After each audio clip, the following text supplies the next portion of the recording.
So I'm really excited to be able to open up our service this morning, and we're discussing the coming year and 2020 and how we would wrap up this year.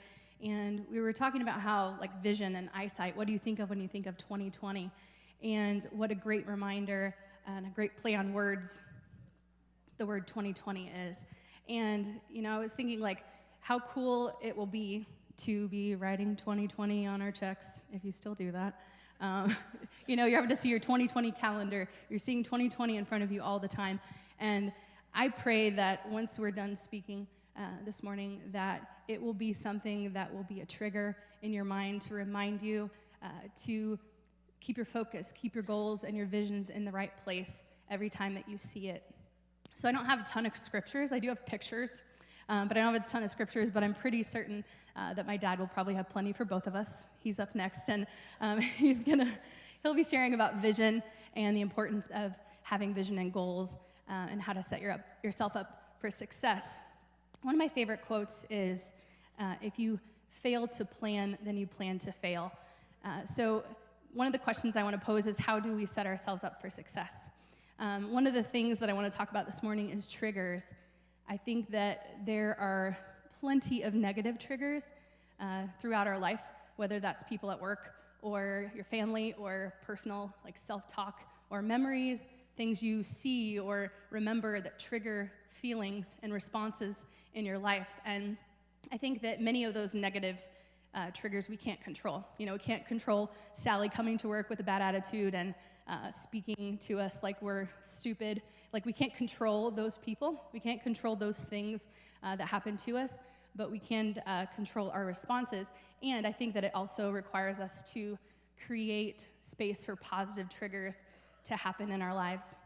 So I'm going to share just some things that I use, and hopefully my lovely photos will keep you engaged. I took some pictures around my house of things that I use practically in my own life to be a positive trigger consistently. And one of them is music. And if you didn't know, I really like music. I like to sing music. I like to listen to music. I like to dance to music, all of the above. I enjoy that. And it's really positive and a really good release for me to be able to be involved with music. So one of the things I've done is I've created playlists for myself. So I have, like, a chill worship. I have a chill worship playlist that I might listen to when I'm feeling stressed out, or when I'm going to go to bed, or when I need to, like, lay there and breathe and calm myself and reset my brain. I have one that's like that. I have one that's literally called Songs I Need right now. You can't see it at the top, but that's really what it's called. And I've set those things up to be available to myself. I don't have to go searching for things to encourage me. I have something right in my phone that I can just push play. And it's songs like, "You're going to be okay, you're going to make it, it's not the end," all of those things that you need in hard times in your life. One of the next things that I do, and I try to do it daily, is practicing consistent gratitude. So I know that I've shared about this in the past when we were talking about being grateful, but I actually have a journal that over the last year and a half to 2 years I can flip through, and I can see every day the 5 things that I've written to remind myself. And it's not earth-shattering, it's not like these grand, thankful things. It's literally like, I love my cats and they're snuggling with me, or this is a really great cup of coffee, or I love the fall leaves changing, that kind of stuff. It's things that are small, but they add up and remind me to consistently be grateful to be here. One of the next things I do is I have quotes around my house. I have them in my bathroom. I have them on my door before I leave. I have them on the fridge. I have them where I make my coffee. There are things that when, you're getting in the fridge, you're making your coffee daily, you're going to see those things in front of you. And that's something that I will do, or I'll write on my mirror, things to be a consistent reminder to me. The next thing I do is I have jewelry, and I'm actually wearing it now. I have things that are reminders to me because, you're looking down, washing your hands, and I see, my words that are good reminders for myself. And it helps to remind me what's important and what matters and what I've decided matters for me. Another thing that I've found that's really helpful is creating consistent daily habits. So I'm not like a major cleaning person. I don't love to clean. That would be like my other sister. They really like cleaning, and so it's not my thing. But I recently heard somebody talking about how people who make their beds, which I'm not a bed maker, or haven't been, so people who make their bed, like successful people, make their bed consistently. So like in the last few months, I'm like, I'm not a bed maker, but this person is like talking about how successful people make their bed and how good it makes you feel. So I'm like, fine, make my bed. So I've daily made my bed, and it is shocking, like, oh, wow, that does make you feel good to come in, and it feels finished, and it feels nice, and having those things done. I also, from October through this month, myself and some friends of I have been doing something called Last 90 Days, and it's talking about finishing the last 90 days of the year stronger than you started, and not waiting till January 1 to make a resolution. And having those consistent habits of drinking enough water, practicing your gratitude, getting up early enough, choosing the right foods for yourself, all of that kind of stuff is stuff that's important to practice daily. I think it's really important to have a strong circle of friends, people who are going to check in on you and be like, are you okay? And then you lie to them until you tell them, yes, I'm fine. And then they're like, you're lying, you're not fine. What's really wrong, So you need those kind of people in your life, and if you don't have them, start looking. You need at least one or two people in your life that will be in your face. The last thing is finding things that calm you, whether that's like breathing exercises or spa music, I don't know, whatever that's called. Worship, having your home not be so cluttered. I'm way guilty of that kind of stuff, but I recognize how much better I feel when I don't see things and piles and stuff.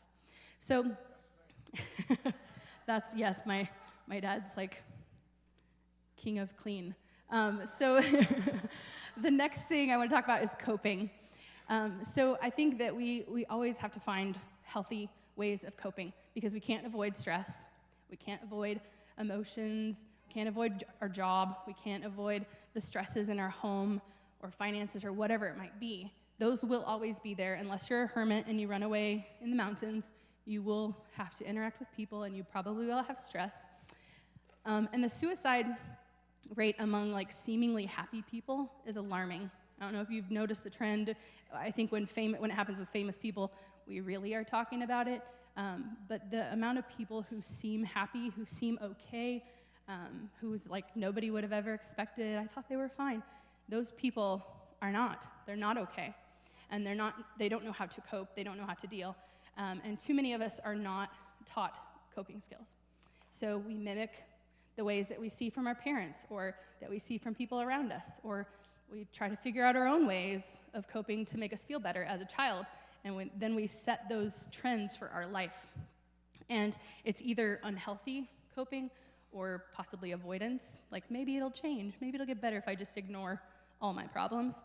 And I don't have all the answers, nor do I do it all right every time. I don't do everything all the time like that I want to. But these are some ways that have been helpful to me as far as coping.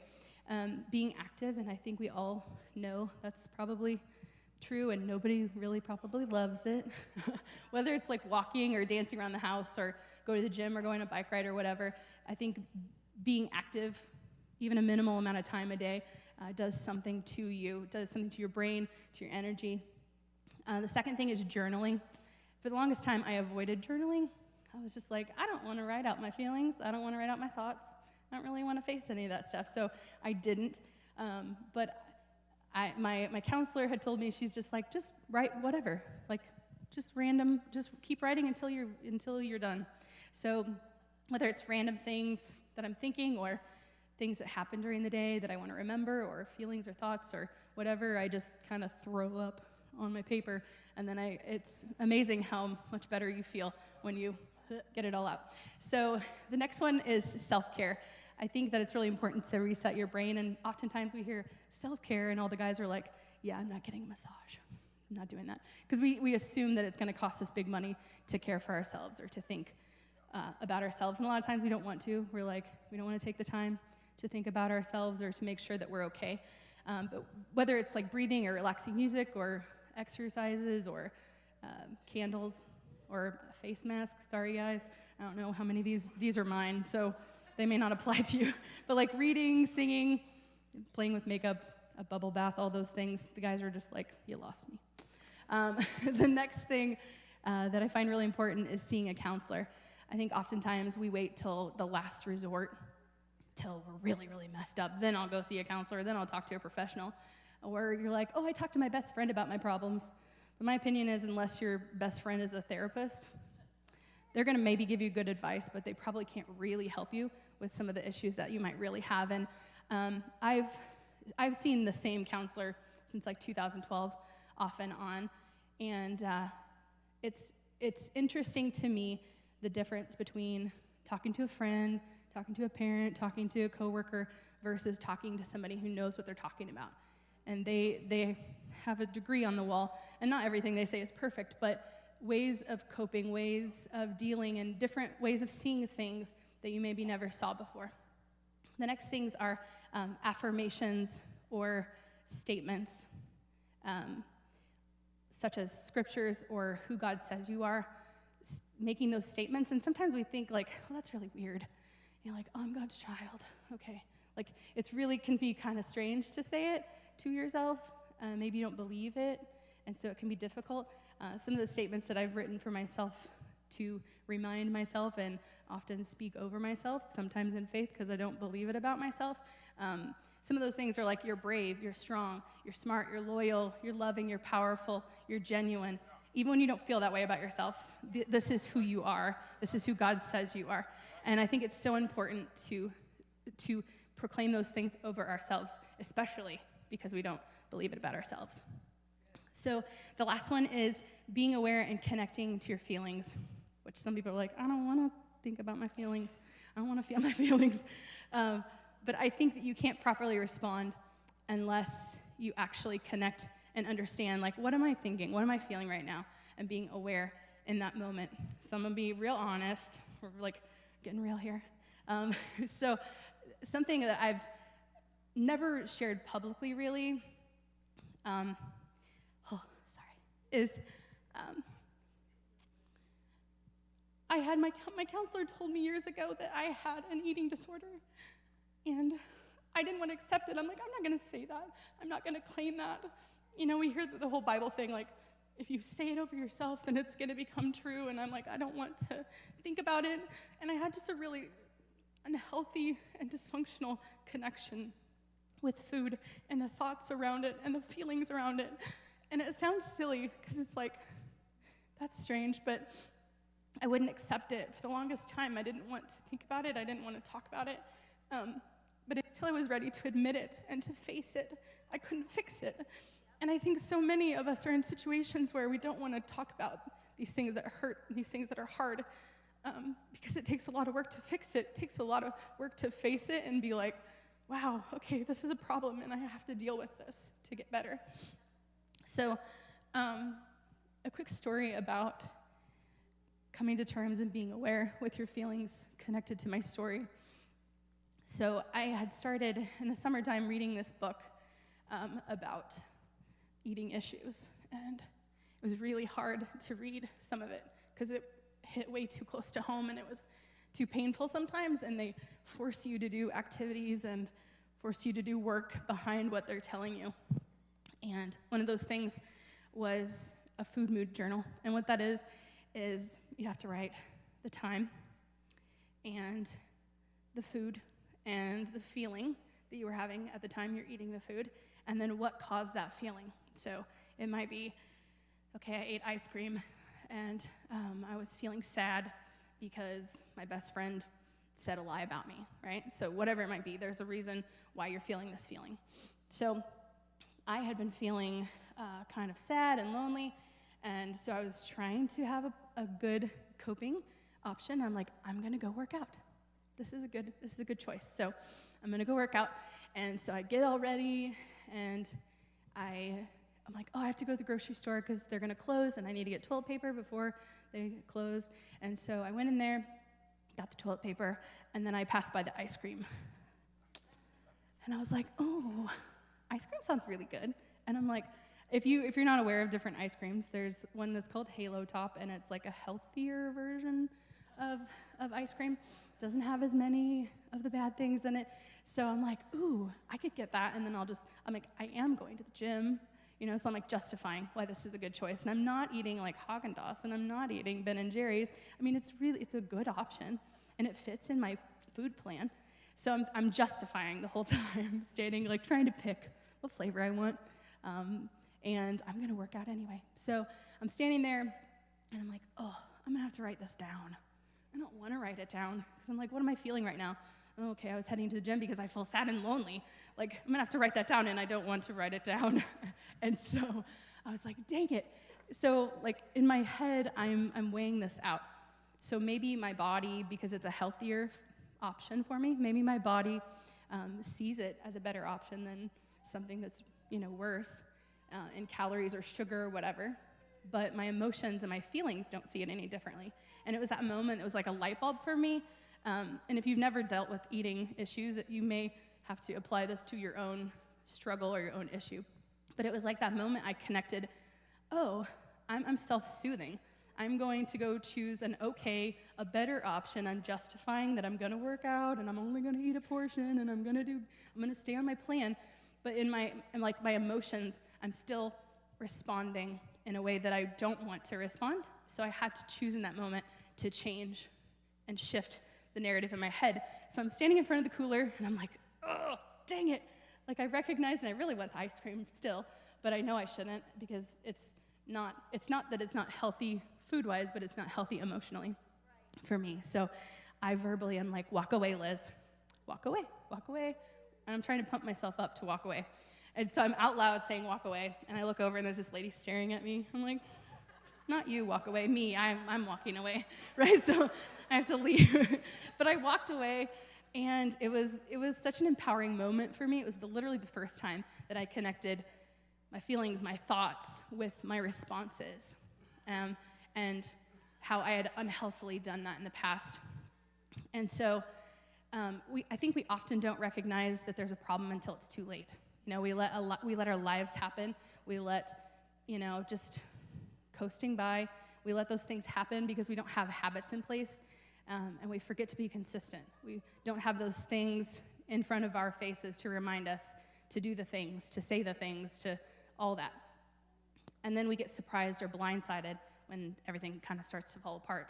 We're like, what? So whether it's spiritually or our health or mentally or emotionally, if we're not consistently doing the things, if we're not reading the Bible, if we're not worshiping, if we're not praying, if we're not reading books, if we're not growing, learning, if we're not in counseling, if we're not being active, if we're not doing all the things that we say we want to do to be better versions of us, then we're going to be surprised when it doesn't work later down the road. Another quote that I like is, failure is success if we learn from it. Failure is success, but it's only if we learn from it. So messing up is inevitable, but I think that it's so important how long it takes you to snap back. That's the only thing that matters. So we're going to apply it to my issue, eating. But you can apply it to anything. So like a bad option would be you botch your plan, you mess up, and you say, oh man, I made a bad choice. I'm going to give up forever, altogether. I'm done. And you've ruined your year, The better option is, okay, you botch your plan. Okay, I made a bad choice. I'm going to do better tomorrow. That's okay. But I think the best version, as you grow, you see yourself growing in this area. The best option is you botch your plan. Okay, so I made a bad choice. I'm going to do better next time, like the next meal, the next choice. That's when I'm going to do better. I'm not going to wait till tomorrow. I'm not going to wait for a month until I feel cruddy about myself again for messing up my New Year's resolution or whatever it might be. But my next choice will be better.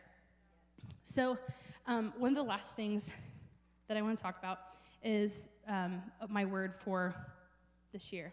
So one of the things I wear on my wrist is the word resilient. And the definition of resilient is a person able to withstand or recover quickly from difficult conditions. And that's what I think is so important, recovering quickly, right? How quickly can you recover from a bad choice, a difficult condition? And does it mean it's easy? Absolutely not. It's not easy to quickly recover from something. But I think that it's possible to do better every day. Do better than the day before. Do better than the day before that. And I think that the true measure of growth is not in the absence of failure, but in your response time and getting back up again.